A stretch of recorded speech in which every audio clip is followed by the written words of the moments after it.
안녕하세요. 예수님의 제자 심일수입니다. 오늘 이 시간에는 마지막 환난날을 대비하는 우리들의 마음의 자세에 관해서 함께 말씀을 나누겠습니다. 먼저 기도로 시작하겠습니다. 하나님 아버지, 오늘도 말씀을 깨닫는 지혜를 주시고 함께 나눌 수 있는 기회를 주셔서 감사합니다. 이 세상에는 수도 없이 많은 설교 동영상들이 넘쳐나고 유명 목사, 선교사, 신부 등등에서 하나님의 말씀을 전한다 주장하는 자들도 넘쳐나지만 이 세상에는 아무런 변화도 개개인의 삶에 아주 작은 변화조차 일으키지 못하는 그런 능력 없는 설교가 대부분입니다. 그런 상황 속에서 이 시간에는 마음의 변화를 받아 그저 듣고 깨닫는 데서 끝나지 말고 즉시 행동으로 옮길 수 있는, 그래서 하나님 아버지의 계명들을 끝까지 지키는 자들이 되기를 간절히 원합니다. 처음부터 끝까지 하나님 아버지의 뜻이 전달되어서 삶의 진정한 변화를 일으키는 자들이 되기를 예수 그리스도의 이름으로 간절히 원하옵나이다. 아멘. 여러분의 삶에서 예수님을 믿고 난 후에 하나님 안에서 진정으로 복되고 아름답고 기쁨이 넘치는 그런 삶이 지속되고 있습니까? 하나님을 더욱 사랑하고 성경 말씀을 전적으로 믿고 그런 확신 속에 살아가고 있습니까? 물질적 넉넉함과 동시에 세상에서 함부로 대우받지 않는 자유인으로 살아가고 있습니까? 가정이 화목하고 예수님 안에서 진정으로 하나가 되어서 진실되게 살아가고 있습니까? 자녀들도 각자의 자리에서 성령님의 열매를 맺는 그런 복된 가정을 이루셨습니까? 지금 한번 이러한 질문들을 해보시기 바랍니다. 그리고 여러분의 대답이 아니요, 난 전혀 그런 삶을 살고 있지 못한데요 라는 대답이라면 여러분은 반드시 뭐가 어떻게 잘못되었는가 라고 스스로에게 물어보셔야만 합니다. 왜냐하면 예수님을 진정으로 믿는다면 여러분의 삶이 빛 가운데로 나와서 아름답게 성장되는 것이 아주 당연한 것입니다. 천국은 갑자기 얼떨결에 믿습니다 말로만 외친다고 들어가는 곳이 아니라 그 성령님의 아름다운 열매가 삶에서 증거되어야만 비로소 들어갈 수 있는 곳이기 때문입니다. 예수님을 믿는다고 말로 고백하는 것은 너무도 쉽지요. 그저 말만 하면 천국 간다는데 그 말 한마디 고백하는 게 뭐 그리 대수겠습니까? 그런데 문제는 믿음의 고백을 하고 난 그 이후의 삶이랑 전의 삶이랑 하나도 달라진 게 없어요. 아니, 오히려 열악해졌단 말입니다. 도대체 뭐가 잘못되었는가? 여러분은 스스로 반드시 질문을 해봐야 합니다. 이 마지막 때에 야물딱지게 뭐부터 준비할 건지 제가 오늘 세세히 알려드린다고 할지라도 결국 본인이 천국까지 못할 인생이라면 열심히 준비해보았자 뭐합니까? 자, 예를 들어 보겠습니다. 요즘 많은 사람들이 비만 때문에 고민을 하고 있죠. 외관상으로 보기 좋지 않은 점도 있지만 일단 살이 찌면 건강하지 못하고 피곤하고 아프니까 살을 빼고 싶습니다. 살을 빼겠다고 결단을 했어요. 열심히 굶고 운동도 열심히 합니다. 한 일주일 열심히 해봅니다. 효과가 있습니다. 그러다가 어느 날 분식집을 딱 지나가다가 너무 맛있어 보여서 친구와 함께 조금 먹었습니다. 그러니 너무 행복해서 또 매일 먹습니다.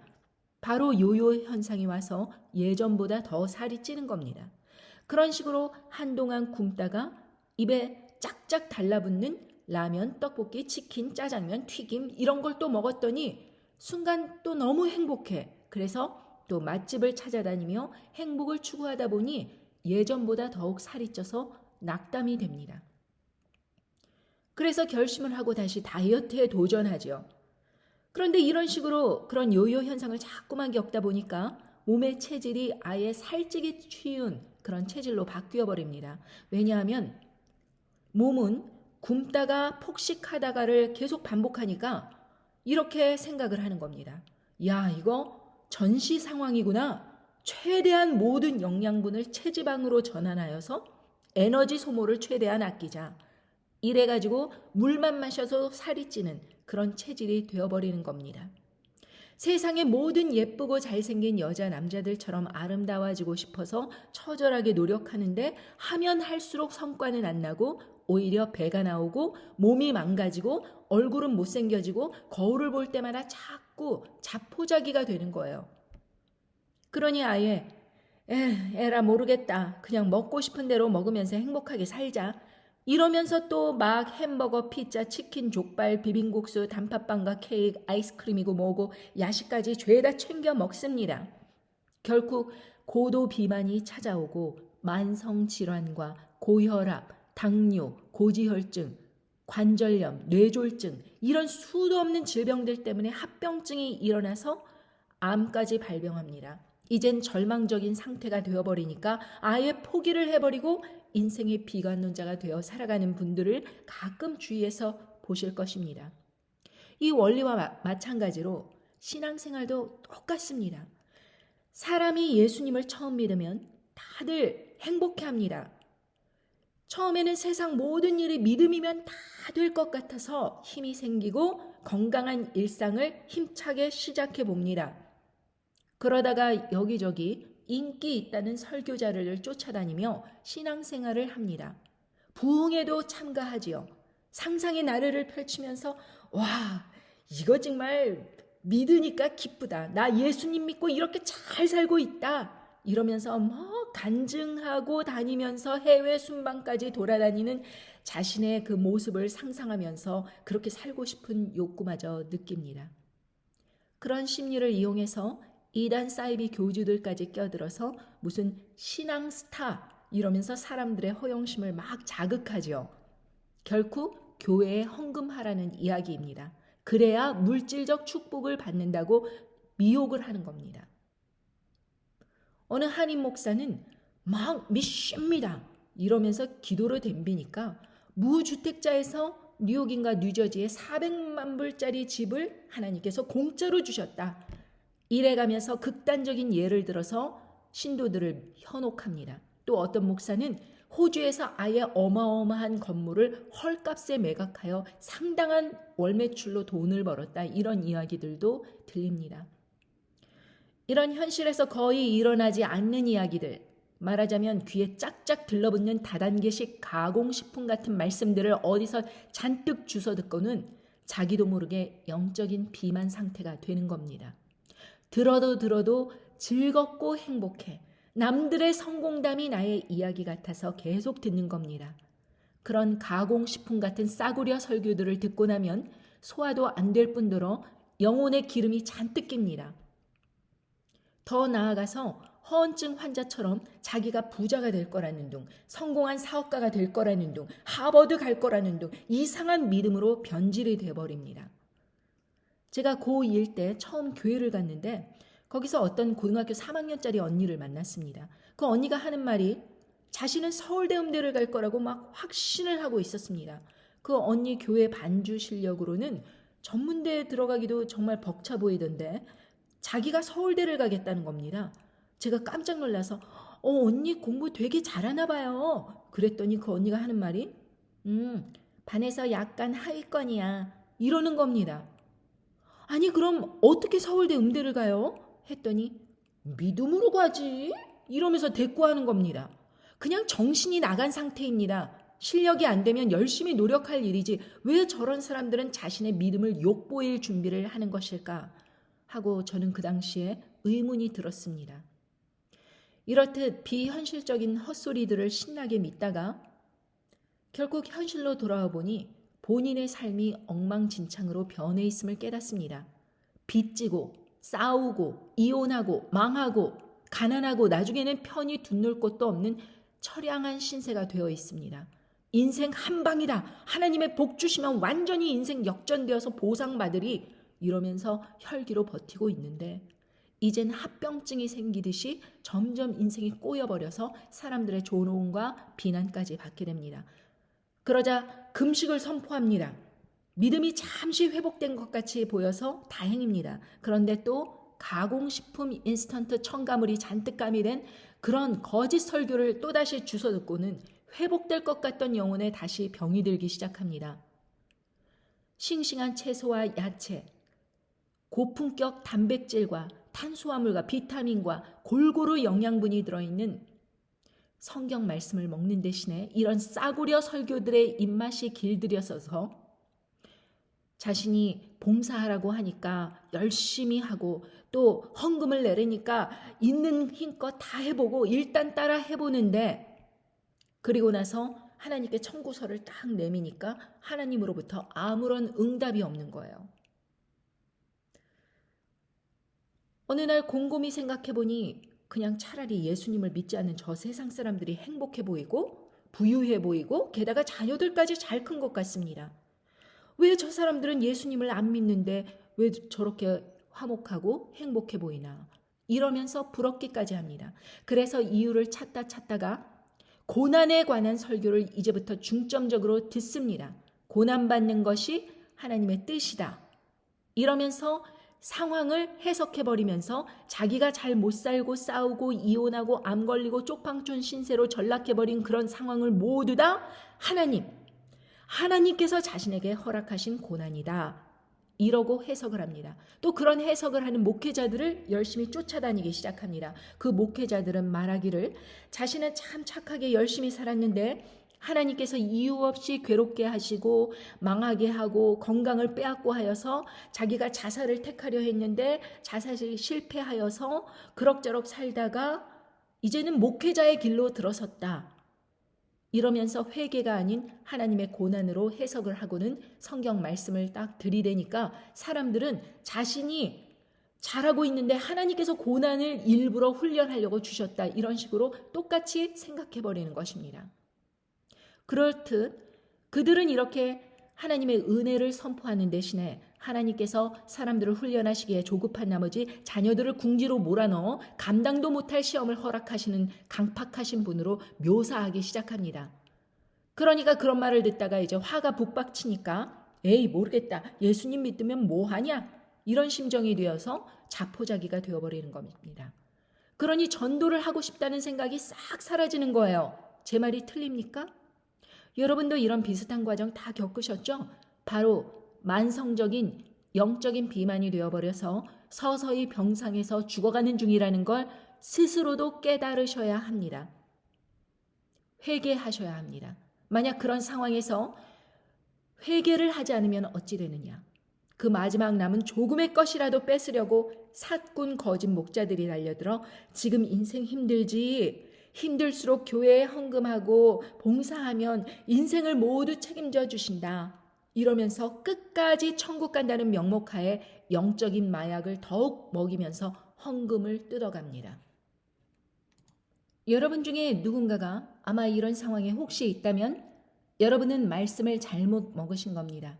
성경을 직접 읽고 말씀을 스스로 깨달아 생활에서 실천하는 생활을 하셨다면 절대 이런 상황이 올 리가 없습니다. 그런데 인스턴트식 조미료가 잔뜩 첨가된 말씀, 목사들의 개인적인 생각들이 그리고 그 욕심들이 마구마구 뿜어내는 그런 엉터리 주장들을 먹고서 평생 살아왔다면 여러분의 영적 건강이 과연 어떨까요? 성경은 읽기가 힘드니까 유튜브 방송에서 흘러나오는 거 그런 거짓 위로의 말씀들을 잔뜩 집어먹고서는 나중에는 잘 살게 되고 천국까지 보장된다니까 그때는 너무 즐거운 겁니다. 마약에 취하듯이 영적인 무감각에 취해가지고 도무지 회개하려 하지 않고 잘못된 길을 계속 쭉 가겠다고 고집하는 것입니다. 사이비 교주 같은 목사들을 따라서 말입니다. 내가 반드시 직면해야 하는 삶의 무게를 이런 식으로 계속 회피하는 것입니다. 뜬구름 잡는 소리 해가면서요.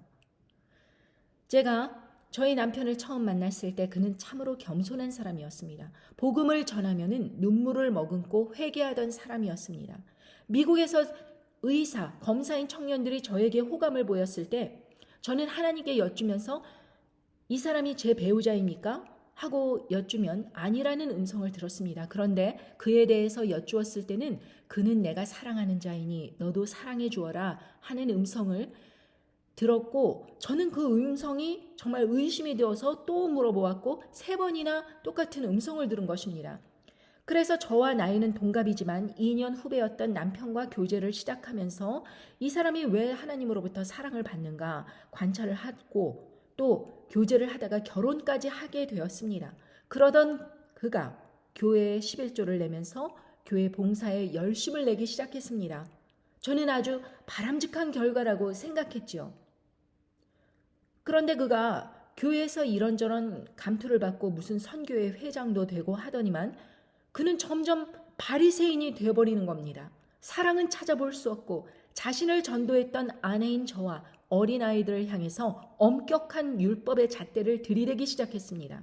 어쩌다가 제가 아기들을 챙기다 보면 교회에 조금 늦게 갈 수 있잖아요.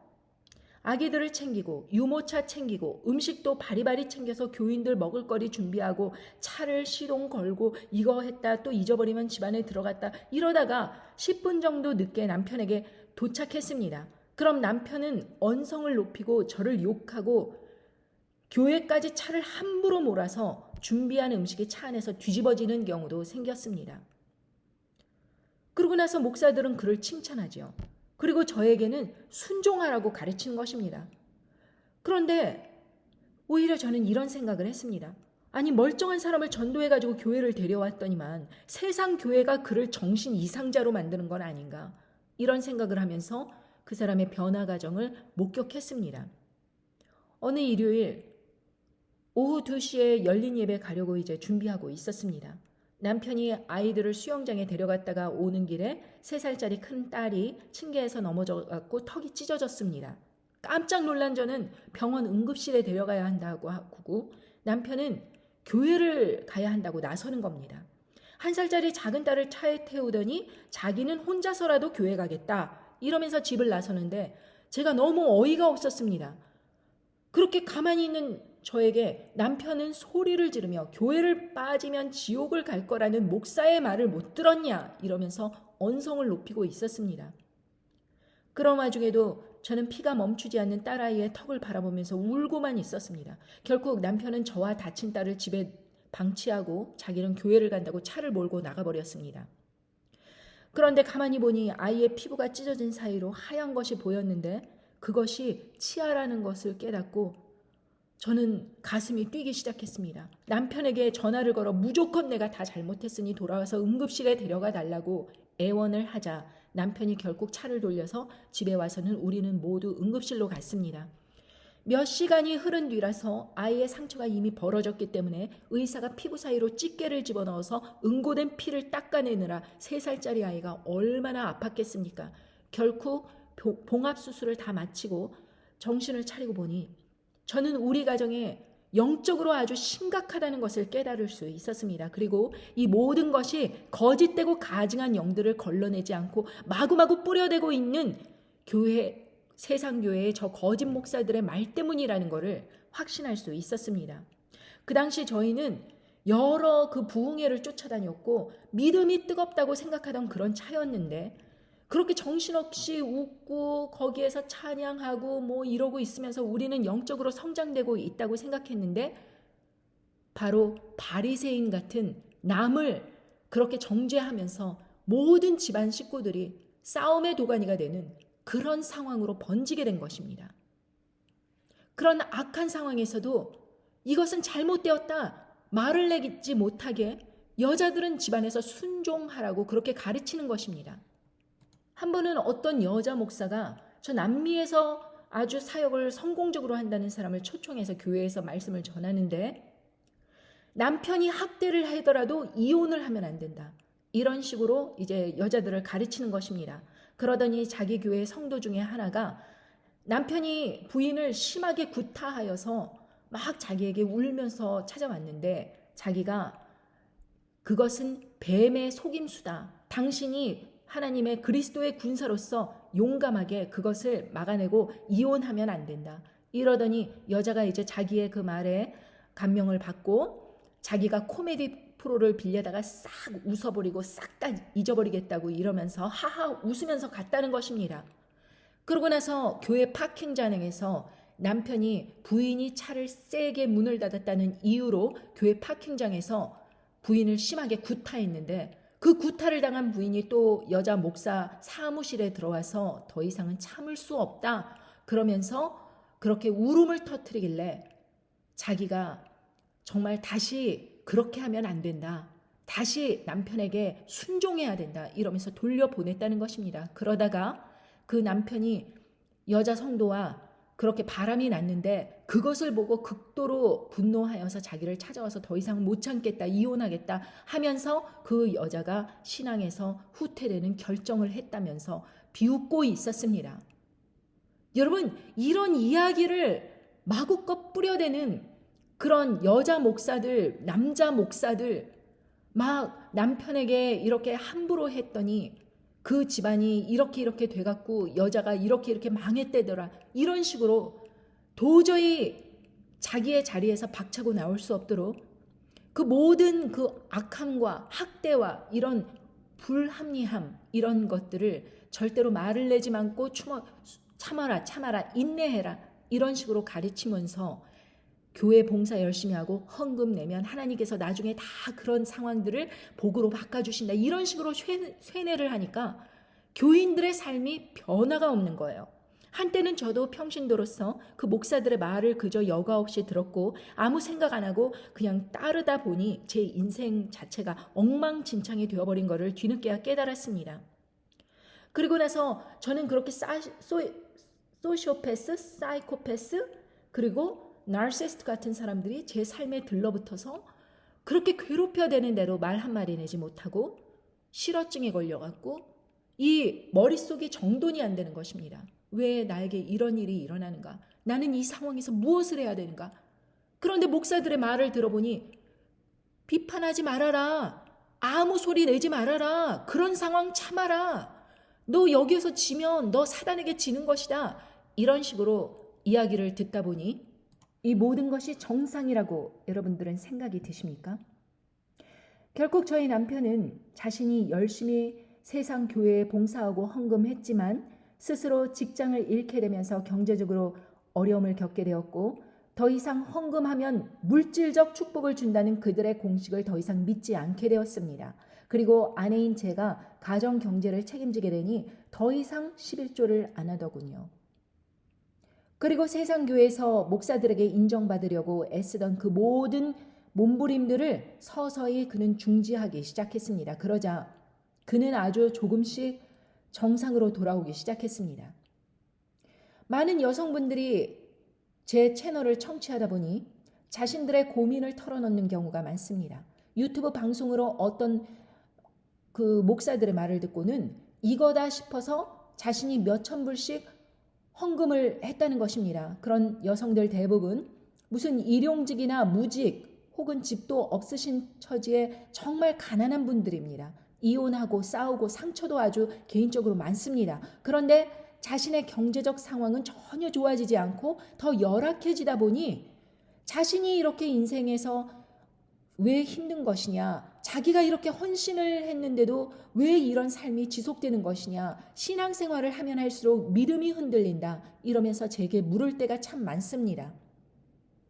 그래서 가끔 제가 그들에게 어떤 목사의 말을 듣느냐고 물어봅니다. 그리고 제가 한 번씩 들어보는데 어떻게 그렇게 황당하고 무식한 말을 듣고서는 감명을 받아서 몇천 불씩 돈을 내놓는지 저는 도무지 이해가 되지 않았고 적지 않게 놀랄 때가 많습니다.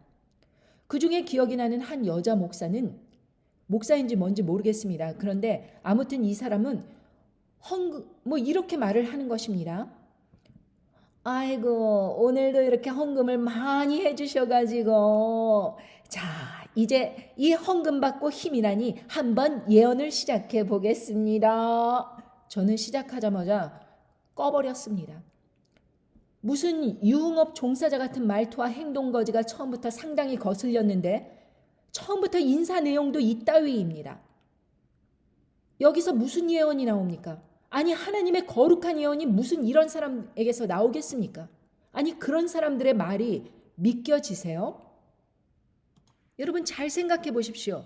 왜 이런 사람들의 말을 듣고서는 그렇게 거짓 환난전 휴거다 뭐다 이런 이야기를 막 뿌려대면서 자기 말을 따르면은 환난전에 휴거될 거니까 우리 한번 열심히 해봅시다 막 이런 식으로 이야기를 하면서 사람들을 미혹하는 그런 사람들의 말을 듣는 이런 사람들이 왜 이렇게 경제적으로 어려움을 벗어나지 못하고 생활고를 겪고 그리고 집안에서도 계속 내분이 일어나고 왜 그러는지 아십니까? 제가 이유를 말씀드리겠습니다. 예를 들면 아리따운 딸을 아주 훌륭하게 성장시킨 부모가 있습니다. 좋은 대학 나왔습니다. 그래서 좋은 데 취직을 하고 정말 큰 집안의 그 재력과 그런 것 때문에 상속녀입니다. 그런데 이 여자의 그런 재력을 보고 세상에서 사기꾼인 그런 말만 잘하는 그런 남자가 딱 달라붙은 것입니다. 그리고 온갖 말로 미혹을 하면서 유혹을 합니다. 그러니까 속아 넘어가는 것입니다. 정말 사랑하는 줄 알고 그러면서 자신의 것을 막 나눠주기 시작합니다. 뭐 용돈 주듯이. 그래서 처음에는 남자에게 용돈 주듯이 그렇게 시작을 했는데 점점 그 여자 딸이 가진 것을 하나씩 다 뺐더니 나중에는 그 고급 승용차까지 그 자신이 딸이 쓰던 고급 승용차까지 이 남자가 막 자기 것처럼 쓰고 돌아다니는 것입니다. 이런 상황에서 만약에 이 딸의 부모라면 지금 이 남자애가 그렇게 딸한테 붙어 있는 것은 물질적인 혜택이 들어오니까 이렇게 가까이 지내는 거 아닙니까? 그러니까 어떻게 하겠어요? 부모의 입장이라면 그 딸에게 주던 그 모든 재정적인 지원을 끊어버릴 것입니다. 그렇게 끊어지면 이 여자가 부모에게 쫓겨나고 그렇게 재정적인 지원이 끊겨지면 정말 별 볼 일 없는 신세가 돼버리니까 이 남자가 더 이상 쫓아다니지 않는 것입니다. 떨어져 나가는 것입니다. 똑같습니다. 그렇게 사이비 교주들 같은 그런 거짓 목자들에게 휘둘키는 그런 자녀가 있어요. 그럼 이 자녀를 보호하기 위해서는 어떻게 해야 됩니까? 재정적 물질을 끊어버려야 됩니다. 그래서 아무리 물질적인 그런 보상을 달라고 하나님께 요구한다고 하더라도 안 들어주시는 것입니다. 그 사람의 영혼을 위해서. 더 이상 죽으면 안 되니까. 더 이상 영적인 비만에 그렇게 살다가는 큰일 나니까. 그러면은 어떻게 되느냐? 이 거짓 목사들은 그 신도가 교회에 오든지 말든지 신경을 안 쓰게 됩니다. 헌금을 더 이상 많이 못 내니까요.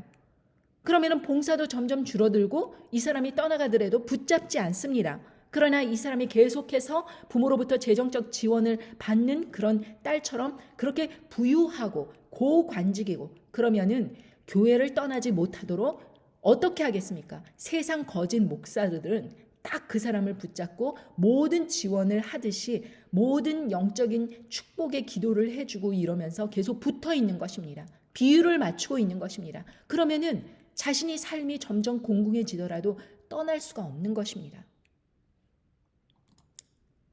여러분, 성경 말씀은 정말 정확합니다.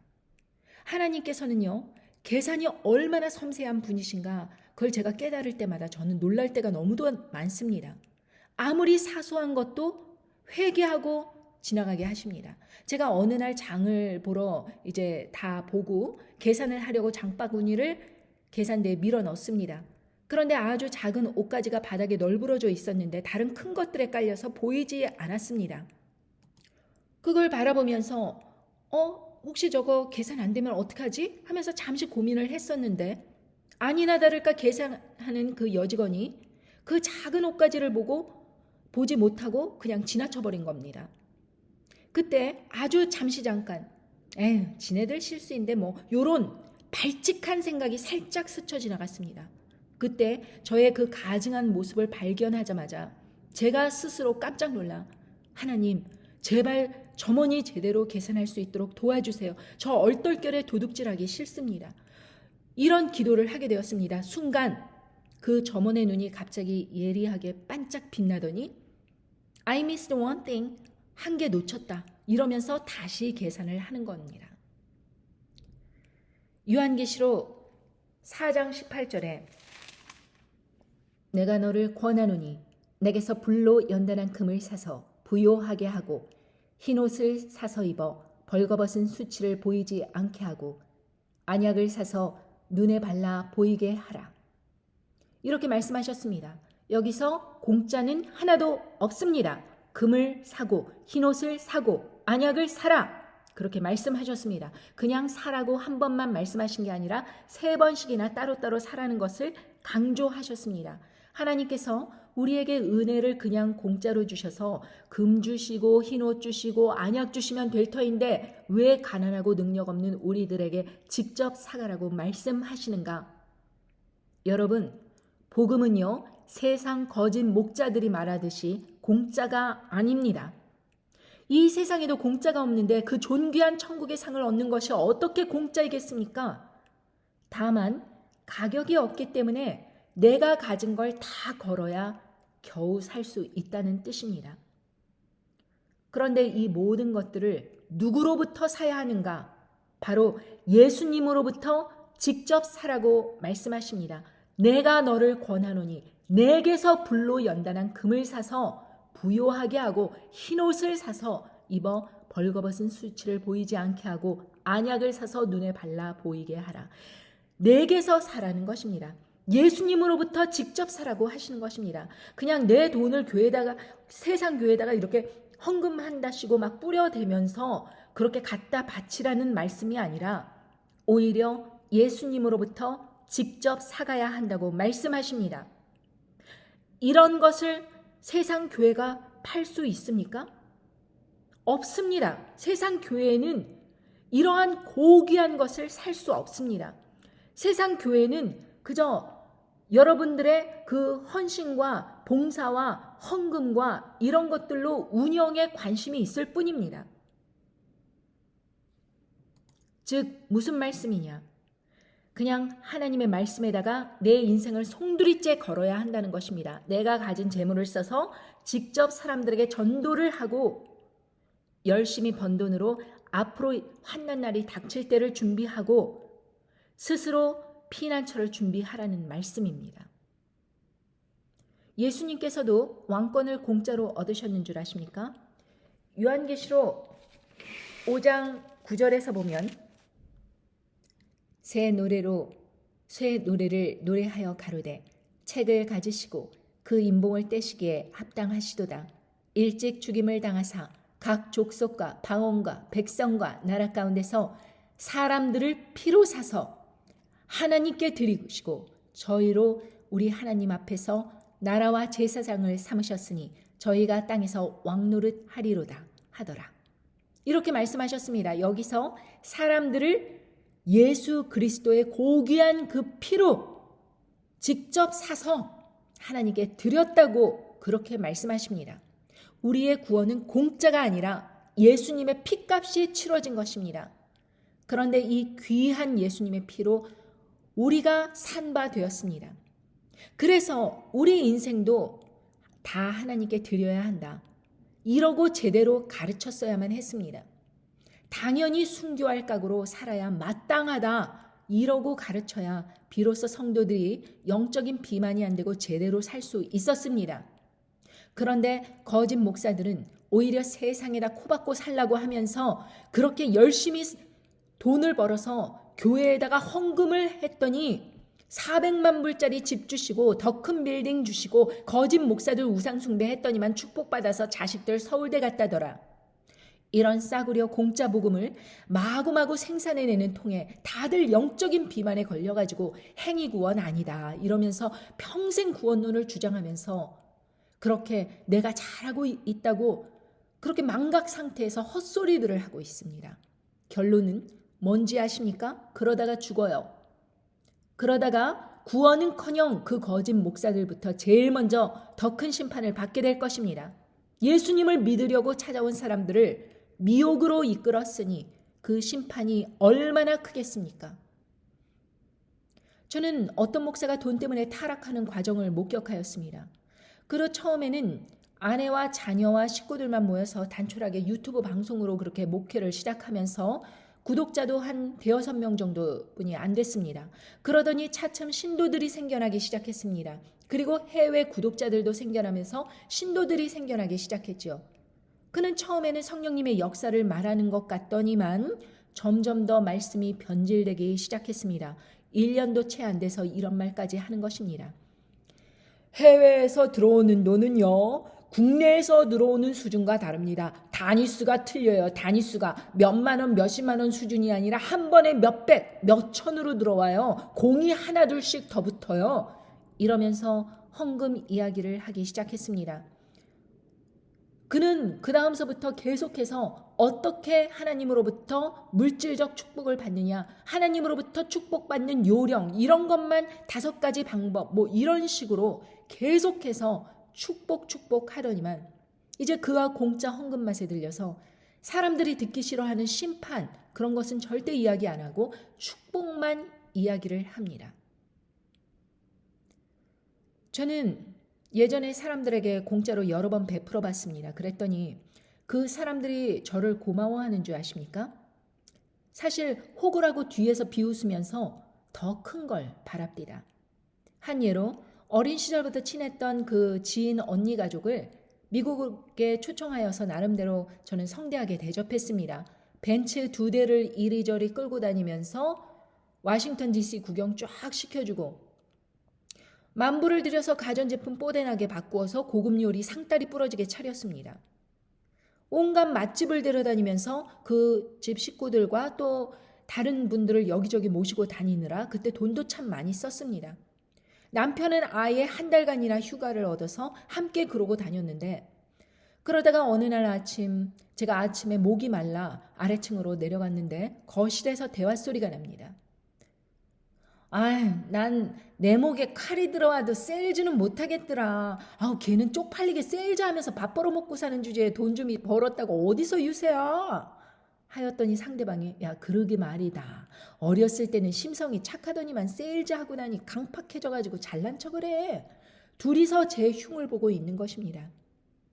그래서 제가 흉을 보고 있는 그 앞에 딱 나타나서 세일즈 하면서 얻은 것도 있어요. 사람 보는 눈이 생겼거든요. 아참 그리고 오늘 아미시 마을 가는 거요. 취소하려고 해요. 그곳은 인터넷은커녕 전기도 안 들어오는 신앙촌 같은 곳인데 백인 우월주의 같은 KK 집단들도 막 여기저기 있는데 그런데 괜히 벤츠 타고 들어갔다가 뭐 증오범죄 그런 거 표적될 수 있으니까 함부로 못 들어가겠거든요. 그러니까 여행사에 한번 알아보세요. 안전한 지역으로만 이제 자기네들이 안내할 수 있을 거예요. 하고 뒤돌아섰습니다. 그 말이 떨어지자마자 나 그거 꼭 보고 싶은데 우리 애들한테도 약속했단 말이야 하면서 앙탈을 부리더니만 급기야 40대 후반의 여성이 울음을 터뜨렸습니다. 그리고 나서 그 가족을 야외 수영장에 데리고 가서 놀게 하고 있는데 그 여성이 갑자기 제 얼굴을 빤히 쳐다보더니 나는 너랑 너무 오래 떨어져 있어서 난 네가 죽어도 눈물이 한 방울도 안 나올 것 같아 걱정이야. 내가 마음에 상처를 받았으니 이런 마음까지 드나 하고 내가 불쌍하게 느껴져 하면서 그 어이없는 말을 제 앞에서 2번씩이나 했습니다. 그분은 교회에서 열심으로 활동하고 뭐 심리학 박사까지 받은 사람입니다. 다른 사람의 심정을 이해하고 그 사람들의 상처를 보듬어 주라고 학문을 그렇게 배운 게 아니라 다른 사람이 얼마나 상처를 받을지 자기가 요 말을 하면 좋겠다 그런 식으로 아주 박사까지 공부를 마친 것 같습니다. 얼마나 말을 강팍하게 하고 남을 상처 주는지. 여러분 그런 사람들에게 헤프게 여러분들이 베풀어 보았자 고마워하지도 않습니다.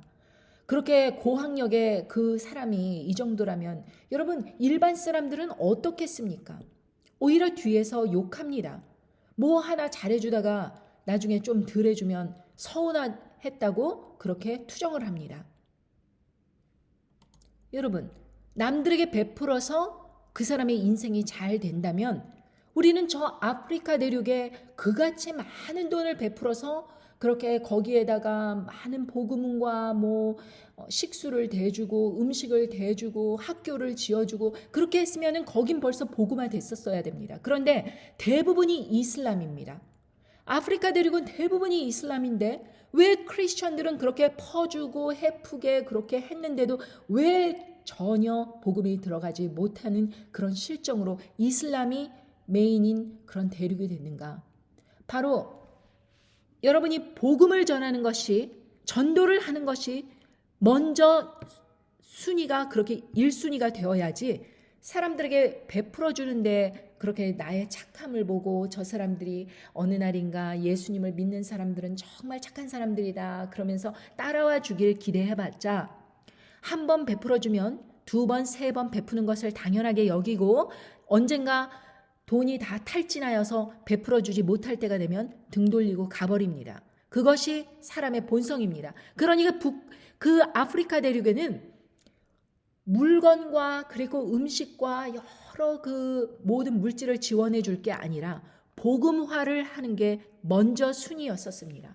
그런데 우리는 그 반대로 했죠. 그러니 그 결과가 어떻습니까? 아직도 빈곤에서 헤어나오지 못하는 대부분의 나라들이 아프리카에 밀집돼 있습니다. 여러분, 이런 아주 확실한 증거를 보고도 내가 사람들에게 막 베풀어주면은 복음이 확 전파될 것이다, 이런 환상을 갖고 있습니까? 내가 헌신을 막 하고 교회에 잘하고 뭐 헌금을 내고 이러고 하면은 교회 사람들이 나를 또 칭찬을 하면서 영원히 잘해줄 거라고 그렇게 착각을 하십니까? 잘 하다가 어느 날 자기가 너무 힘들어서 병들어서 못하게 되면 등 돌리는 것이 세상입니다. 세상 교회도 마찬가지입니다. 여러분 중에서 본인의 인생이 꼬여도 한참 잘못 꼬였다고 생각이 드시는 분들이 있다면 반드시 하나님 앞에서 자신이 얼마나 염치 없는 생활 태도로 산 것은 아닌지 따져봐야 합니다. 저는 남들에게 호구가 될 마음이 전혀 없습니다. 여러분도 호구되기 싫지요? 그러니 착한 아이 신드롬 같은 그런 거는 신경 쓰지 말아야 합니다. 저는 현재 교회 헌금을 내지 않습니다. 버는 게 없는데 뭘 내겠습니까? 물론 남편이 주정 헌금 내는 것까지 말리진 않습니다. 제가 헌금을 내지 않는 이유는 세상 교회들 잘 되라고 헌금하는 이들은 세상에 널리고 깔렸지만서도 제가 하는 이 말씀 복음 사역을 지원하는 사람은 저뿐이 없습니다. 제가 중단해버리면 이 사역은 그 길로 끝나버리는 것입니다. 그런데 하나님 아버지께서 계속해서 저에게 끊임없는 물질적 공급을 해주셨습니다. 직업을 통해서라든지 아니면 유산을 통해서라든지 아니면 가족들을 통해서라든지 제가 말씀을 전파하면서 그렇게 생활을 하더라도 부족하지 않게 넉넉히 채워주셨습니다. 사실 제가 만약 이 기도의 집을 월세로 돌렸다면요, 시세 가격으로 하면 3,000불의 월세를 받습니다. 그런데 저는 2년 넘게 이 장소를 하나님께 드리면서 하나로 8, 9천만 원, 약 1억 가까이 되는 그 돈 벌 기회를 포기하였습니다. 제가 각종 공과금과 세금 유지 비용, 또 혼자서 이렇게 감당해 오는 그런 비용들, 그런 것까지 다 합해서 1억 가까이 들었지만 벌 수 있는 기회를 포기했지만 하나님께서는 하나도 부족하지 않게 늘 저를 넉넉하게 채워주셨습니다.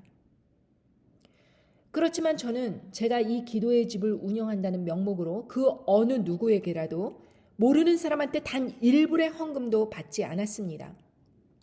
저와 가족들이 그렇게 스스로 알아서 할 뿐이죠.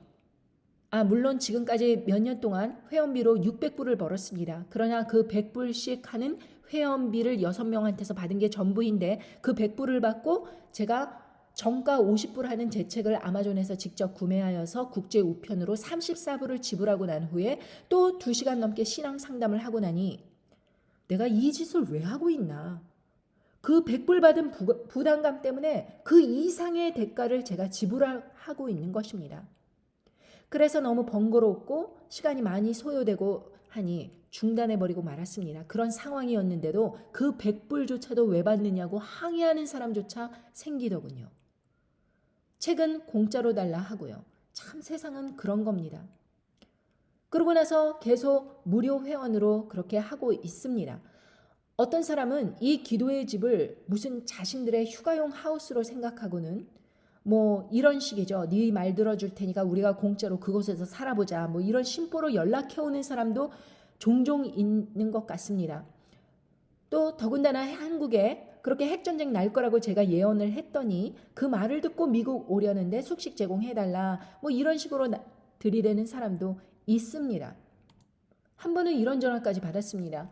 타주에 살고 있는데 이런저런 어려움을 겪고 있다. 영상을 보면서 깨닫는 것이 많다. 그곳이 안전하다고 하니 이쪽 서부에서 동부로 이주하게 도와달라. 일단 기도의 집에서 머물면서 살궁리를 해보고 싶다. 아이들이 수영장도 있다고 하니까 좋아하더라. 집도 깨끗하니 내가 꿈에 본 것 같은 그런 집이더라. 뭐 이러면서 막 이야기를 하는 것입니다. 1시간 동안 통화를 하면서 서부에서 동부로 이주하시려면요. 일단 이곳에 직장 원서를 먼저 내보고 취업이 된 후에 살 곳을 알아보시면 되겠군요. 그리고 기도의 집에서 머물두고 싶다고 하시면 1인당 얼마인데 가족분들 함께 오신다면 이런 비용이 되겠군요. 하고 설명을 자세히 하면 금방 싸늘해져서 괜찮습니다. 생각 좀 더 해보겠습니다. 하고 전화를 끊어버리는 것입니다. 실제로 이곳을 방문하여 하룻밤 주무시고 간 여성분도 있었는데 안방을 차지하고는 공짜로 머물면서 주인 행세를 하더니만 환난전 준비를 어떻게 하였는지 이곳저곳을 둘러보았습니다. 그런데 대화 도중 그분의 심각한 죄에 대해서 제가 듣고는 깜짝 놀라서 말하기를 세상 여자들도 그런 죄를 짓지 않습니다. 반드시 회개하셔야 합니다. 이렇게 조언을 했더니 오히려 그 말이 기분 나빴든지 남들 비판하지 마세요! 하면서 큰 소리를 치는 이도 있었습니다. 저는 깜짝 놀랐지요. 이런 황당한 일을 겪었지만 참으로 다행으로 지금까지 하나님께서 지켜주셔서 별탈 없이 사람들에게 그렇게 이상한 사기 당하지 않고 지금까지 말씀 전파 사역을 계속 진행해 오고 있는 실정입니다. 그런데 최근 이런 이메일을 받았습니다. 안녕하세요. 우연히 유튜브를 통해 영상을 보았습니다. 저는 이미 미국에 이민을 와 있는 상태인데요. 조지아에 살고 있는 이나경입니다. 하나님의 인도하심으로 준비한 지 1년 만에 한국을 떠나 2년 만에 영주권을 받아서 살고 있습니다. 이메일을 드린 이유는요. 궁금한 것이 있어서요. 무엇을 어떻게 준비하자는 말씀이신지요. 어떤 사업을 하자고 하시는 건지요. 사역을 하시는 건지 뭔지 잘 모르겠습니다. 아시다시피 당신이 사기꾼이냐? 이러고 묻고 접근하는 사람도 없고 사기꾼이라고 알리고 사기치는 사람도 없지요. 그런데 제가 또 다른 방식은 생각이 안 나서 어설프지만 그냥 단도직입적으로 여쭙니다. 답변을 기다립니다. 제가 굳이 답변할 필요는 없지요. 물어본다고 제가 답장 이메일을 해줘야 될 의무가 있나요? 이런 사람들 눈에는 제가 사기꾼으로 보이는 겁니다. 이제 세상 마지막이 오니 각자 준비해야 한다. 이렇게 말하는 것이 피상적으로 들리는 것입니다. 그리고 이 이메일을 읽으면서 저는 이분의 그 의도를 이렇게 들리는 겁니다. 나 영주권자야. 2년 만에 영주권 받기가 얼마나 힘든 건데 감히 네가 사람들을 어떻게 도와주겠다는 거야. 합법적으로. 라는 식으로 몰아가는 겁니다. 사실 이 사람 이메일 덕분에 저는 좋은 의도로 시작한 미국 정착에 도움이 필요한 사람들을 돕겠다는 몇 년 동안의 노력과 생각을 깔끔하게 적게 되었습니다. 제가 시민권자로 미국에 30년 넘게 살면서 많은 지인들의 정착을 직간접적으로 도울 수 있었습니다. 고급 자동차를 싸게 구매하는 방법이며 10년 전부터 부동산 중개업 자격증을 따서 그렇게 처음 집을 구매하는 사람들을 도와준 경험을 쌓았고 학원 원장을 하면서 자녀들 교육 진로를 상담해 주었고 그 외에도 보험 자격증, 부동산 대출 상담 자격증까지 거의 삶의 모든 전반에 걸쳐서 미국에서 정착하기에 필요한 그런 실무를 직접 해보았거나 자격증을 따거나 해서 남들을 도왔습니다. 그래서 저는 남들의 정착을 도울 수 있는 실질적인 능력이 있다고 생각해서 그렇게 사업으로 MCJ를 설립한 것입니다. 그런데 참으로 이상하게도 아무도 이 돈을 내고 미국에 정착을 하는 것을 도와주겠다 이렇게 말을 하면 다 이렇게 싸늘해지는 것입니다. 이 사람들은 제가 이런 말씀을 전하기 때문에 공짜로 집에 머물게 하면서 공짜로 도와주고 이래야 된다고 아마 생각하는 듯 합니다. 왜 이 사람들은 그렇게 다른 사람들의 도움을 당당히 요구할 수 있는 그러한 뻔뻔함이 있을까? 저는 그것이 이해가 되지 않는 것입니다. 한국에서 살아가려고 하더라도 돈이 필요합니다. 왜 이 사람들은 해외에 나오는데 돈이 필요 없다고 생각을 하는지 저는 이해가 되지 않는 것입니다. 왜 새로운 것에 정착을 하는데 돈이 필요 없다고 생각을 하는 것인지 믿음이면 된다고 생각을 하는 것인지 그것을 이해할 수 없는 것입니다. 얼마 전에 뉴스를 보았더니 호주의 많은 여성들이 그 유학을 갔다가 인신매매를 당하여서 유흥업에 그렇게 팔려가는 그런 사람들을 이야기를 들었습니다. 그러면서 추정 60분인지 다큐멘터리를 이렇게 듣는데 거기에서 그러더군요. 인터뷰를 하였습니다. 거기에서 941생으로 탈출한 여성의 이야기를 들었는데 그 수법이 주로 공짜로 유학 보내주겠다. 거기에서 살 곳, 먹을 것 다 준비해 놓았으니 그냥 몸만 오기면 하면 된다. 이런 이야기를 믿었다는 것입니다. 그래서 그냥 빈털터리로 그렇게 갔는데 그렇게 첫날서부터 여권을 뺏고 그러더니 인신매매범에게 여러 가지 농락을 당하고 성착취 유린을 당하고 그러다가 이제 탈출을 했다는 것입니다. 여러분 생각해 보십시오. 왜 세상 사람들이 공짜를 찾다가 이렇게 억울한 일을 당하는가? 이것은 처음부터 동기서부터 잘못되었기 때문입니다. 내가 어떤 희생을 치루어야 천국에 갈 수 있는가? 이것도 곰곰이 따져봐야 됩니다. 예수님을 믿는다 말만 하고선 세상 사람 똑같이 산다고 만약에 천국에 간다면 아마 천국은 사기꾼들이 넘쳐나겠지요. 그러나 천국은 철저하게 성령님의 열매가 있는가 없는가, 삶에서 무엇을 희생하여 얼마큼 전도를 하고 얼마큼 하나님의 사람들을 이 말씀으로 양육을 하였나, 이것에 철저한 증거가 보여져야지, 그렇게 하나님께서 그에 합당한 열매를 맺어야지, 그래야 천국에 가는 것입니다. 저는 그러고 생각하기를, 내가 이렇게 돈으로 지금 얼마이다 이렇게 이야기를 하니까 순수성이 떨어져 보여서 그러나, 그리고 나중에 핵전쟁이 일어나면 핵전쟁을 피해서 오는 피난민들을 구제할 방도로 비영리 기관을 설립해서 도우려고 절차까지 밟고 있던 중이었습니다. 그런데 그분처럼 영어도 제대로 못하는 2년 내기 영주권자가 저에게 이런 이메일을 보냈다면, 그것이 대중이 저를 바라보는 시선이라면 굳이 내가 그런 사람들을 도울 필요가 없지 하는 생각이 들었습니다. 저는 말씀 전파를 통해서 사람들에게 깨어나라고 그렇게 각성하는 그런 말씀 전파 사역을 하는 것입니다.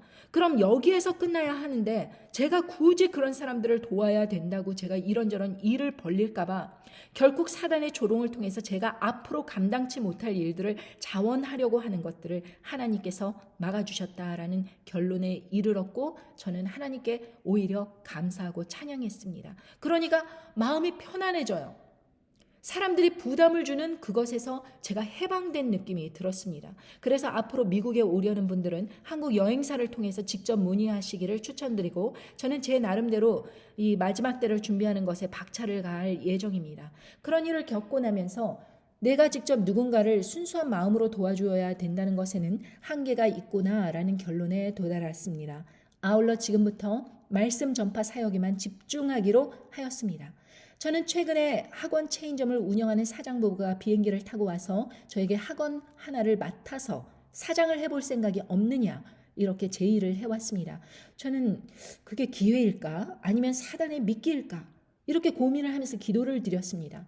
실제로 그 학원은 제가 학원 원장으로 일할 당시에도 보통 월 매출이 7천만 원 정도 올리던 잘 나가던 장소이기도 했습니다. 그런데 그곳을 권리금 하나 없이 저에게 넘기겠다고 하는 것입니다. 그러나 저는 기도를 하다가 결코 그분들의 제안을 거절하였습니다.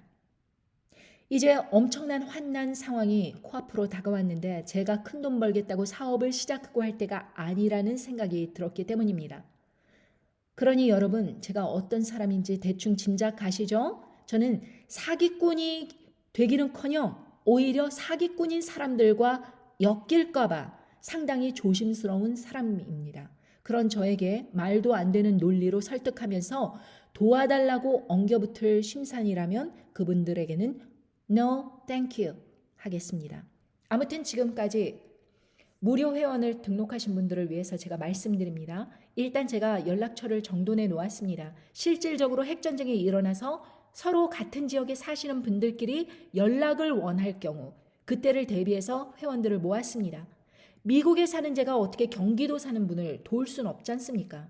경기도 사는 분들끼리 서로 연락을 취할 수 있도록 하기 위함입니다. 그러나 많이 준비한 사람들이라도 그때가 오면 다른 사람들까지 도울 여력까지 있겠습니까?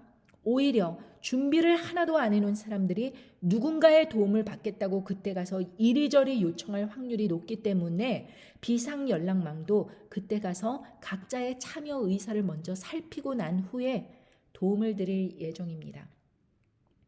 그렇다면 도대체 생활고에 힘든 사람들, 특히 영적인 고도 비만에 무기력해 있는 그 사람들을 향해서 지금 당장 무엇을 어떻게 준비하라고 하는가? 지금부터 말씀을 정돈해 드리겠습니다. 첫째, 순수한 성경 말씀을 통한 하나님 말씀에 집중하십시오. 너무도 당연한 말씀이겠지만 앞으로는 더 이상 인스턴트식 위주의 거짓 말씀들을 경계하고 차라리 듣지 말아야 합니다. 이 거짓 말씀들은 들으면 들을수록 여러분들의 영성에 치명적인 상처를 입힐 수 있습니다. 여러분이 눈으로 볼 수는 없지만 영적으로는 상당히 치명적인 상처를 입힐 수 있습니다. 다단계식 성공 사례를 들어서 세상적 물질 성공을 이룬 사람들의 대박난 인생을 전한다거나 그리고 헌금하고 봉사하면 앞으로 좋은 일이 있을 거란 사탕 발림식의 예언을 일삼는 사람들, 특히 환난 전 휴거서를 주장하면서 아무것도 지금 준비할 필요가 없다고 말하는 사람들, 영적으로 무감각하게 만들어버리면서 지금도 잘하고 있다 이라는 식으로 이빨린 위로 말씀 그런 거 도배하는 그런 목사들, 그런 사람들을 조심해야 합니다. 그러면서 좋은 날이 올 것이다, 앞으로 행복할 것이다, 성공할 것이다, 긍정적으로 살아라, 뭐 이런 식으로 마약을 투여한 것 같이 영적인 환각 상태를 만들어서 현실을 등한시해버리는 그런 거짓 말씀을 뿌리는 사람들을 조심해야 합니다. 그런 식으로 세상 논리를 들어가며 하나님의 말씀을 가르치는 유튜브 설교를 차단하셔야 됩니다. 들으면 들을수록 맛깔나고 정말 너무 좋고 세상적인 이치를 따져봐서라도 정말 들을 법한 이야기인데 결국에는 영혼에 잘 되는 게 하나도 없습니다. 그리고 삶이 이것도 아니고 저것도 아닌 상태에서 무너져 버리는 것입니다. 그러니 예레미야 6장 13절에서 15절까지의 말씀에 이는 그들이 가장 작은 자로부터 큰 자까지 다 탐남하며 선지자로부터 제사장까지 다 거짓을 행함이라. 그들이 내 백성의 상처를 심상히 고쳐주며 말하기를 평강하다 평강하다 하나 평강이 없도다 라고 말씀하셨습니다. 다 거짓말을 행한다고 하셨습니다. 작은 사람부터 큰 사람까지 다 그냥 돈 물질에 눈이 멀어가지고 선지자로부터 제사장까지 다 거짓을 행한다고 하셨습니다. 그리고서는 사람들의 그 심각한 위기 상황과 상처를 보고 뭐 대충 이렇게 위로 말해주면서 행복해질 것이다, 다 축복받을 것이다, 뭐 이런 이야기 막 이렇게 하면서 남발을 하면서 평강하다 평강하다 이러고 말을 하고 있는데 평강이 찾아오질 않는 거예요. 평강이 없어요, 그 삶에. 예레미야 7장 4절에서도 너희는 이것이 여호와의 전이라 여호와의 전이라 여호와의 전이라 하는 거짓말을 믿지 말라 하셨습니다. 무슨 말씀입니까? 뭐 대충 위로하는 척하면서 평강하다 평강하다 그러는데 평강도 안 생기는데 평강이 있다고 뻥을 칩니다. 그리고 여기가 교회니까 안전하다 안전하다, 여기 교회다 교회다, 이거 하나님께서 계신 곳이다 이러고 말하는데 거기 하나님 안 계신 것입니다. 거짓말이라고 하셨습니다. 요즘은 가정이고 사업이고 여기서 뻥 터지고 저기서 뻥 터지는 그런 위기 상황인데 다 평강해질 거라고 빈말하면 비록 헌금은 들어올지 모르겠지만 각자 그 사람들의 상처와 위기 상황은 아무것도 진전되지 못하는 것입니다. 그런데 왜 그런 거짓말에 속아 넘어가서 자신의 상황을 똑바로 바라보지 못하고 영적인 마약 상태에 취한 것 마냥 해볼래 웃고 있느냐고요. 그러니까 주위에 나르시스트와 소시오패스형 인간들이 꼬이고 넘치는 겁니다. 방어를 못하고 그 상황에서 슬프게 웃으면서 비유를 맞추고 있으니까요. 아무튼 아프고 찔리더라도 현실을 직시해야 합니다. 내 상처를 돌아보아야 똑같은 실수를 저지르지 않을 것 아닙니까? 상처가 아물지도 않았는데 또 찔리고 또 찔려도 괜찮아요. 목사님이 전에 말씀하셨잖아요. 앞으로 괜찮아질 거라 하셨잖아요. 이번 달 그 11조를 제가 빼먹으니까 하나님께서 바로 치시는 거 아닌가 그런 생각이 들어요. 이따위 소리 하면서 하나님을 모독하면 이 모든 악한 상황은 본인의 책임입니다. 성령님을 회방하는 겁니다. 그리고 하나님께서도 그런 식으로 은근히 하나님의 영광을 모독하는 사람들에게 회개할 기회를 안 주실 수 있어요. 아시겠습니까? 두 번째로는 이제 세상 일에 취중하려고 일 벌리지 마십시오. 오히려 빛을 청산하고 더 이상 빚지지 않도록 노력하셔야 합니다.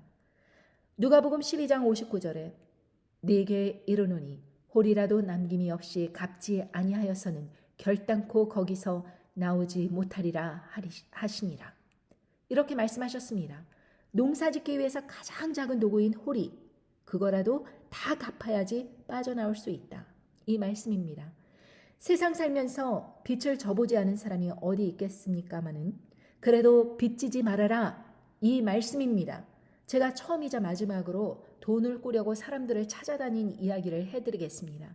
제가 둘째 아이를 낳고 실직이 된 남편을 바라보면서 그 당시 뭐라도 해야겠다는 생각이 들었습니다. 그러려면 아이들을 시설에 맡겨야 하고 또 집 할부금을 갚고 자동차를 갚아야 되는 한 달에 3,000불에서 4,000불 정도가 들어가는데 3달 동안 구직 활동을 하기 위해서 필요한 돈을 꾸려고 한 10,000불만 꾸려고 시어머니를 찾아갔습니다. 남편이 총각때 몇만 불의 돈을 벌어서 고스란히 시어머니를 가져다 드렸거든요. 그런데 시어머니는 그 돈을 형에게 줘버리고 말았습니다. 그러나 저는 생각하기를 막내가 이런 위기 상황에 처했는데 우리 손녀들이 어린 아기들이 이렇게 있는데 설마 막내인 우리를 모른 척 하실 리가 있으실까 하는 그런 기대하는 마음으로 찾아갔습니다. 제가 깔끔하게 정장을 차려입고 예절 바르게 어려운 사정을 곰곰이 이렇게 차분하게 이야기를 하면서 제게 10,000불만 구워주시면 반드시 갚겠다고 부탁을 하였습니다. 그러자 시어머니는 얼굴에 비웃는 웃음까지 지으시고는 네가 평소에 믿음 찾고 예수님 찾더니 꼴 좋다. 이게 네가 말하던 믿음이냐? 밑 빠진 독에 물 붓는 사람 봤냐? 내가 받지도 못할 돈을 왜 구워주냐? 너라면 주겠냐? 다 됐고 이제 서로 얼굴 보고 살지 말자. 그리고 앞으로 부담스럽게 매일 전화하고 그러지 말고 이러면서 냉정하게 돌아서 버렸습니다. 그런 일이 있고 나서 한 달 만에 죽기 살기로 직장을 찾았던 결과 저는 벤츠에 입사를 하게 되었습니다. 그리고 단박에 톱세일즈 자리를 거머쥐면서 억대 연봉 대열에 진입을 하게 되었습니다. 그리고 그 당시 10,000불을 구워주셨던 친정 부모님께 벤츠를 사드리며 몇 배로 선물해 드렸습니다. 그걸 또 바라보시던 시부모님이 앞으로 돈 꿀 일 있으면 말여. 그럴 줄 알았으면 내가 꺼줬지 하시더군요.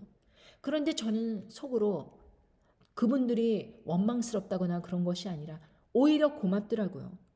왜냐하면 제가 어려울 때 그렇게 냉정하게 돌아서셨기 때문에 저도 그분들에 대한 부담이 한층 그때서부터 없어지게 되었습니다. 그리고 이 돈이라는 것에 대한 그런 것이 사람을 얼마나 비참하게 하는가 철저히 깨달았고 그로부터 절대로 사람들에게 돈을 꾸지 않게 되었습니다. 그 일을 계기로 저는 중요한 결심을 하였는데 돈 없으면 덜 먹고 덜 쓰지 절대 남의 돈 꿀 일 만들지 말자. 이런 결단을 하게 되었습니다. 그리고 지금까지도 그 약속을 잘 지켜오고 있습니다. 또한 저는 50평생 제 옷이나 가방이나 구두 같은 그런 걸 사려고 혼자 쇼핑을 나간 적이 없습니다. 제가 입는 옷과 신발은 모두 친정어머니나 남편이 골라준 옷이고 장보러 갔다가 함께 구매한 옷들입니다. 근검절약이 그냥 제 몸에 배어서 저는 저에게 돈을 잘 안 씁니다. 미용실도 4년 만에 한 번 갈까 말까 합니다. 그런데도요, 제가 무슨 옷을 이렇게 입고 어디를 나가면 교회도 가면 멋쟁이라고 다들 그럽니다. 혼자 있으면 그냥 집에서 만들어 먹고 그렇게 절약을 해야지. 그래서 겨우 이렇게 사역을 제가 스스로 지탱해 나갈 수 있는 거 아니겠습니까? 물론 하나님께서 전적으로 지원해 주시지만 저 나름대로 국리를 해야죠. 제가 들어오는 돈은 없고 제가 이것을 절약을 해서 이 사역을 진행해야겠다. 그럼 그런 각오 정도는 할 수 있는 것 아닙니까? 이 세상에 누가 여러분과 저를 도와줍니까? 내가 옳은 일 한다고 누가 칭찬해 주는 줄 아십니까? 오히려 비웃어요, 뒤에서. 돈도 안 되는 거 하고 있다고. 그러려면 차라리 신학대학 가서 정식으로 교회에 취직하면 된다고 조언을 합니다. 그런데 여러분이 하나님 나라의 확장을 위한 일에는 하나도 실천도 안 하면서 집에서 멍 때리고 앉아서 TV 보다가 배달 음식 시켜 먹고 그런 한심한 생활을 하고 있다면 어떻게 여러분이 이 마지막 때에 돈을 모아서 추수할 일꾼으로 일할 수 있겠습니까? 어떻게 환난 날을 준비할 수 있겠습니까? 만약 여러분이 지금까지 제가 성경 말씀을 통해 전해드린 그 말씀들이 진실로 이루어진다. 이것이 성경 말씀이다. 그렇게 믿으신다면 아마 여러분의 선택도 성경 말씀을 기준으로 선택하시게 될 것입니다. 그러나 사람들은 성경 말씀은 말씀이고 세상 일은 세상 일이지 하는 이중적 잣대로 살아가니까 사람을 믿다가 사기당하고 넘어지고 꼬꾸라지는 것입니다. 그러니 제 채널을 악플을 열심히 달고 자기가 성경 지식이 좀 있다고 착각하시는 분들 잘 들으세요. 하나님께서는 당신의 알량한 지식에 관심 없으십니다. 바로 당신의 행동을 보시고 당신을 판단하신다는 걸 기억하십시오. 그리고 당신이 다는 악플들은 필터에 다 걸러져서 사람들에게 보이지도 않습니다. 그냥 제가 보고 말 뿐이지요. 그러나 저는 별로 그 악플에 신경 안 씁니다. 상처받지 않습니다. 왜냐? 그런 말을 들으면 들을수록 하나님께서 저를 축복해 주십니다. 그리고 저를 강건하게 해주십니다. 흔들리지 않도록 제 영혼을 강건하게 지켜주십니다. 그러나 오히려 그 사람들의 삶이 꼬꾸라지고 넘어지게 되는 것이죠. 그러니 누구 손해입니까? 그러니까 저는 그 원리를 알기 때문에 저는 두려워하거나 속상해하거나 낙담하거나 그런 것은 없습니다. 결국 핵전쟁이 일어나면 그때는 내가 이런저런 걸 준비해 놨었어야 하는데 하고 후회하실 것입니다. 그러니 후회하지 않도록 지금부터 미리부터 필요한 것들을 준비하시기 바랍니다. 그리고 여러분이 설상 앞으로 죽을 기로에 놓인다 할지라도 가족들이 거리로 내몰리는 상황이 올지라도 여러 상황이 핍절하고 어려움에 봉착할지라도 절대 하나님을 원망하는 말을 하셔서는 안 됩니다. 성경을 통해서 말씀으로 미리 다 알려주셨어도 자기가 준비가 안 된 겁니다. 즉 방만하게 생각하고 그런 환난 날이 오지 않을 거라고 착각하고 그렇게 준비가 안 된 날을 회개해야지. 오히려 그 환난 날에 하나님을 탓하시면 그땐 구원의 기회조차 잃을 수 있다는 걸 기억하셔야 됩니다. 예전이고 앞으로고 절대 하나님을 원망하시지는 마셔야 합니다. 그런데 어느 유명 목사가 하나님을 원망하는 게 정상이라고, 원망해도 된다고, 그런 사람들이 구원받는다고 그렇게 가르치더군요. 참 기가 막힙니다. 짧은 말이니 그 유명 목사가 어떤 말을 하는지 여러분도 한번 들어보십시오. 예수 믿는 사람들은 뭐든 감당할 수 없는 경우가 되면 하나님을 찾습니다. 그때 하나님을 좋게 찾는 게 아니라 원망하고 비난하면서 찾습니다. 그가 구원 얻은 사람입니다. 엄마가 있는 거죠. 구원에는 뭐라고 합니까? 하나님을 원망하고 비난하는 것이 그가 구원받은 사람이라고 분명히 이야기하고 있지 않습니까? 저는 이런 말을 그렇게 하나님의 말씀을 전한다고 하면서 그렇게 영향력 있는 사람들이 아무 생각 없이 준비도 없이 이렇게 사람들에게 툭툭 말씀을 전한다 이러면서 밀리언 뷰 이렇게 해서 많은 사람들에게 그렇게 하나님을 원망하고 비난하는 것을 정상적인 상태라고 이렇게 담대하게 이야기하는 것을 저는 정말 위험한 것이라고 생각을 합니다. 차라리 이 사람이 영향력이 없는 사람이라면 아무 누구도 그걸 듣지 않고 그렇게 성경 말씀에 하나님을 원망하지 말아야 된다고 이렇게 쓰여 있으니까 원망해서는 안 되는구나 이런 두려운 마음이라도 있는데 이런 사람들이 이런 이야기를 하면은 이 성경 말씀을 잘 모르는 사람들은 그래도 되는가 보다 그것이 정상인가 보다 그렇게 알아듣는 것입니다. 얼마나 위험한 상태입니까? 많이 안다는 것은 그만큼 많은 책임감이 따르고 하나님께서도 그 사람이 받은 만큼 많은 것을 요구하신다고 하셨습니다. 성경 지식을 잡다한 해석으로 머리에 쌓아두시지 말고 뭐라도 하나라도 깨달았으면 실천에 옮겨야 됩니다. 여러분 먹기만 하고 뒤로 배설을 안 하면 어떻게 되는 거예요? 병이 됩니다. 변비가 됩니다. 그러니 그런 악한 상황에 도달하지 않도록 여러분들께서 말씀을 읽었으면 저처럼 이렇게 실천으로 옮겨야 됩니다. 전도하는 것이 중요하구나. 죽어가는 사람들을 살리는 것이 중요하구나. 그러면은 자신이 생각하고 있던 것을 실천에 옮겨야 됩니다. 저는 그것이 얼마나 중요한 것인지 성경 말씀을 통해 깨닫는 것입니다. 그래야 영적인 비만을 막을 수 있기 때문입니다. 그리고 성경을 위주로 하나님의 심정을 헤아리도록 그렇게 애쓰시기 바랍니다. 목사들의 개인적인 생각이 잔뜩 가미된 그런 미혹을 조심하십시오. 구원받고 죄를 지어도 무조건 다 용서하시고 한 번 구원은 영원한 구원이다. 축복받는다. 잘 살게 된다. 긍정적으로 살아라. 이런 식의 이빨린 위로를 멀리 하십시오. 긍정적이래라 들을 때는 참 좋습니다. 그러나 노아가 홍수로 설마 세상이 망하겠는가 이러면서 그 당시 긍정적으로 생각한답시고 방주를 만들지 않았으면 100년 동안 그렇게 노력을 하지 않았다면 어떻게 되었겠습니까? 인류는 전멸했습니다. 이런 긍정주의자들의 말을 들으면 그때는 너무나 그럴싸합니다. 아무것도 노력할 필요 없고 잘 된다고 하니까 그냥 그런 일이 일어났으면 좋겠다. 그냥 신경 쓰지 말아라. 하나님의 그 나팔 소리는 무시해버리자. 이러고 지나갈 수 있습니다. 그러나 성경 어디에도 긍정적이 되라고 써 있습니까? 그런 긍정주의자들은 오히려 하나님을 가볍게 생각하고 죄를 지어도 용서해 주실 거라며 자기가 하나님의 자리에 올라서 하나님의 입장을 대변하고 있다고 합니다.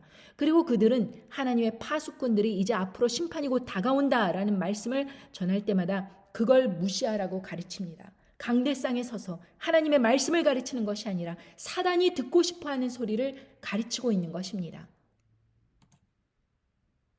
여러분 어떤 이 조사를 보니까 여러분 이 부정적인 메시지는 긍정적 메시지보다도 6배나 빨리 확산 전파된다는 거예요. 그래서 이 세상은 여러분 부정적인 메시지가 훨씬 많습니다. 6배 뿐이겠습니까? 저는 여러분들이 믿음의 길을 간다는 것은 세상에 보고 들리는 것들을 스스로 차단할 수 있는 능력이라고 믿습니다. 때를 따라 들어야죠. 때를 따라 보아야죠. 그러나 그걸 보고 들었다고 믿어서는 안 된다는 것입니다. 훨씬 부정적인 메시지가 많습니다. 빨리 전해집니다. 우리를 뒤흔듭니다. 우리는 그때 어떻게 해야 합니까? 우리는 해독제를 먹어야 합니다. 부정적인 메시지 듣지 말라고 하는 것입니다. 이 세상의 시절이 돌아가는 것에 귀를 막으라고 하는 것입니다. 그리고 무조건 그런 일 안 일어난다라고 생각하라는 식입니다. 그러니 결코 이 세상이 풍지박산이 나게 되면 그때 누가 진정으로 하나님의 말씀을 믿었는가 세상에 밝히 드러납니다. 평온할 때는 안 보여요. 다 그 사람이 그 사람 같습니다. 다 좋아 보입니다. 그런데 때가 오면 밝히 드러납니다. 환난 속에서도 평온할 수 있는 능력은 내부에서만 나오는 줄 아시는데 사실은 준비가 되었기 때문에 평온할 수 있는 것입니다. 환난을 각오하고 맞닥뜨릴 각오가 된 사람들이 평온할 수 있는 것입니다. 올 게 왔구나. 그러고 준비가 된 것입니다. 그게 진짜 믿음입니다. 그런데 실질적인 준비가 안 된 것입니다. 환난을 통과할 방주도 없고 먹을 식량조차 없는데 평온할 수 있다? 이것은 불가능한 것입니다. 이것은 말장난입니다. 이런 말장난으로 많은 사람들을 속이고 있습니다. 어떤 사람들은 예수님을 믿어도 평온할 수 없다라고 성경과 상반된 주장을 하는 목사들조차 있습니다. 여러분 생각해 보십시오. 우리가 예수님을 믿고 기쁨과 희락과 평온과 그리고 모든 그 믿음의 증거들이 삶에서 드러날 때 우리가 평온할 수 없다면 성경 말씀이 거짓이라는 것입니까? 예수님께서는 분명히 말씀하셨습니다. 예수님께서 요한복음 14장 27절에 이렇게 말씀하셨습니다. 평안을 너희에게 끼치노니 나의 평안을 너희에게 주노라. 내가 너희에게 주는 것은 세상이 주는 것 같지 아니하리라. 너희는 마음에 근심도 말고 두려워하지도 말라. 이렇게 말씀하셨습니다. 그러니까 무슨 말씀입니까? 이 마지막 때에 우리가 평안할 수 있는 이유는 예수 그리스도께서 주시는 그 평안 속에서 근심하지 말고 두려워하지 말고 세상을 뚫고 일어나갈 환난을 뚫고 일어나갈 그럴 믿음을 주셨다. 그럴 준비할 기회를 주셨다. 이것을 믿고 평안하게 받아들이고 나가는 것입니다. 그런데 긍정적이 되라 그러면서 아무런 준비도 안 해놓고 그렇게 평안도 없다고 하는 것입니다. 세상에 평안이 없다고 말한다면은, 예수님을 믿어도 평안이 없다고 말한다면은 그것은 요한복음 말씀이 거짓말이라는 것입니까? 예수님께서 평안을 주신다고 하셨는데 평안이 없다고 하는 것은, 그렇다면 그 사람이 거듭나지 않은 신앙이라는 걸 증거하는 것밖에 더 됩니까? 그렇게 주장하는 목사의 이야기를 들어보죠. 우리에게 평안이 있을 수 없다. 우리가 예수님은 이렇게 말씀을 하셨지만 우리에게 평안이 없다라고 이야기하는 그 목사의 이야기를 들어보겠습니다. 문제는 그런데 왜 이 꼴이냐잖아요. 그러니까 수준에 관한 싸움이라고요. 전부 내가 믿었는데 하나님이 기대만큼 안 해주냐도 있고, 난 왜 요 꼴이냐가 있단 말이에요. 예수 잘 믿고 싶다. 근데 잘 믿는다는 게 뭐예요 도대체?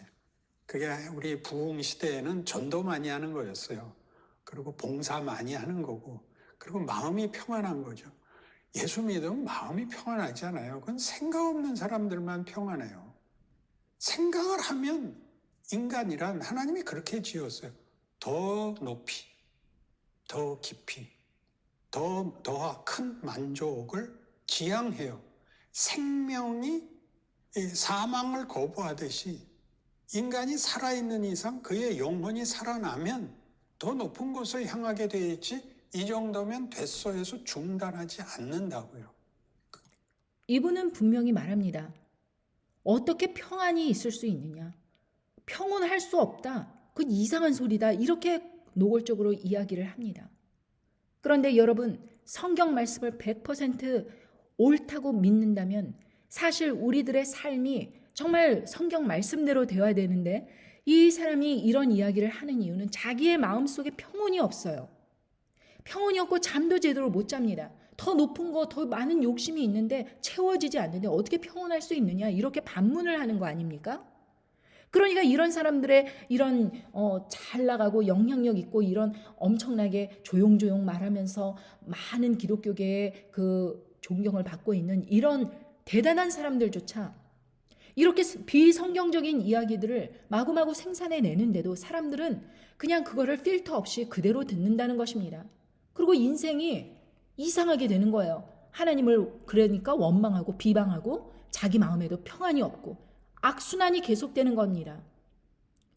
저는 여러분에게 여러 차례 이제 다가올 환난날을 준비하라고 이야기하였습니다. 그렇게 말하는 저조차도 지금 준비가 미흡하기 그지없습니다. 그중에서도 가장 염려되는 것은 백신을 맞은 가족들이 환난날을 가운데 과연 실족하지 않고 잘 따라와 줄까 하는 근심도 있습니다.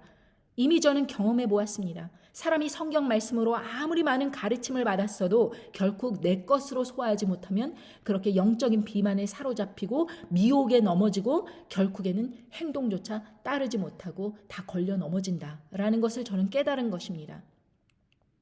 그러니까 말씀을 들었을 때 이것을 생활에서 실천하지 않는다면 다 그냥 지식으로 실족해 넘어지고 말아버리는 것입니다. 다 미혹에 넘어져 버려요. 여러분 한 분 한 분도 마찬가지입니다. 저는 지혜로운 다섯 처녀들처럼 냉정하게 우리와 너희 쓰기에 다 부족할까 하노니 차라리 파는 자들에게 가서 너희 쓸 것을 사라 하면서 나누어 주기를 거절하였던 다섯 처녀들처럼 냉정하게, 저는 앞으로 사람들에게 그냥 해프게 막 퍼줘야 된다 이런 생각을 하지 않을 것입니다. 기름은 성령님이 아닙니다. 성령님을 어떻게 시장 가서 삽니까? 믿음이 있어도 끝까지 믿음을 지킬 수 있는, 그래서 믿음의 불꽃이 활활 타오르게 할 수 있는 기름, 실질적인 준비가 안 된 사람들은 나중에 가서 믿음을 운운하며 여기저기 돌아다니면서 나눠달라고 그렇게 말하겠지만 거절당할 것입니다. 그때 가면 음식과 생필품이 곧 생명처럼 귀한 것이 됩니다. 짐승의 표를 받지 못하면 거래를 아예 할 수가 없는 세상이 오기 때문입니다. 그거 받지 않으면 지옥 간다는 건 다 알아서 자기들도 끝까지 받고 싶지는 않지만 어쩌겠습니까? 미리 모든 걸 준비한 슬기로운 다섯 처녀 같은 성도들도 자기가 준비한 것을 남들에게 함부로 나눠주지 않습니다. 그러니 여러분은 슬기로운 다섯 사람이 되길 원하십니까? 아니면 미련한 다섯 사람이 되길 원하십니까? 저는 슬기로운 사람이 되길 원합니다. 제가 이 말씀을 전한 것으로 스스로 올무가 되어서 제가 무슨 착한 척 하려고 사람들에게 막 나눠주고 퍼주어야 한다, 그런 생각을 비성경적이라는 것을 깨닫습니다. 저는 여러분들에게 그 일이 벌어지기 전에 다만 불이야 외치면서 사람들을 깨울 수는 있겠죠. 그런데 그 사람들이 막상 자기들이 있던 곳이 다 타버렸다면 나 니네 집에서 가서 살면 안 될까? 우리 한 형제자매인데 우리 너네 집에서 먹고 자고 하면 안 될까? 뭐 이러면서 부탁을 해온다면 저는 성경의 이 말씀을 근거로 거절할 생각입니다. 그러니 영적인 비만에 사로잡혀서 식곤증에 잠을 주무시고 계신 분들에게 이 말씀을 특히 드립니다. 여러분이 예수님을 믿어도 끊임없이 억울하고 싸우고 이혼하고 괴롭고 잘못된 인생을 살고 있다면 그것은 잘못된 말씀을 먹었기 때문입니다. 여러분은 성경으로 돌아와서 회개하고 건강을 회복해야만 이 마지막 때를 슬기롭게 이겨나갈 수 있습니다. 지금처럼 살면 구원에서 멀어진다. 이것을 기억하십시오. 마지막으로 히브리서 6장 4절부터 8절의 말씀을 들려드리니 곰곰이 생각해 보시는 하루가 되시길 원합니다. 6장 4절에서 8절 한번 비침을 얻고 하늘의 은사를 맛보고 성령의 참여함 받고 하나님의 선한 말씀과 내세의 능력을 맛보고 타락한 자들은 다시 새롭게 하여 회개케 할 수 없나니 이는 자기가 하나님의 아들을 다시 십자가에 못 박아 현저히 욕을 보임이라. 땅이 그 위에 자주 내리는 비를 흡수하여 밭가는 자들의 쓰기에 합당한 채소를 내면 하나님께 복을 받고 만일 가시와 엉겅퀴를 내면 버림을 당하고 저주함에 가까워 그 마지막은 불사름이 되리라. 여러분의 삶에서 가시와 엉겅퀴가 나고 있다면 그 끝이 어떻다고 말씀하십니까? 온갖 비리와 거짓과 복잡한 이해관계와 학대와 간음과 살인 등등 악한 일들이 벌어지고 있다면 그 삶이 바로 가시와 엉겅퀴를 내고 있다는 증거입니다. 그저 모른 척하면 그냥 넘어가 버리고 마는 것이 아니라 반드시 해결하고 드러내야 하고 해결해야 되는 것입니다. 그리고 회개해야 됩니다.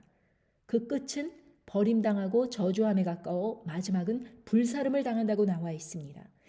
이 마지막 시대의 기회가 얼마 남지 않은 이 기간만이라도 그 모든 삶의 악함을 청산하시고 담대하게 믿음으로 나오십시오. 나를 죽어라 괴롭히는 자들에게 담대하게 대항하며 대적하십시오. 그리고 이해관계에 얽매여서 죄의 종노릇하기를 담대하게 거부하십시오. 예수님의 복음의 빛을 받은 자로서 정의롭고 담대하게 나오십시오. 그래야 살고 그래야 끝까지 믿음으로 갈 수 있기 때문입니다.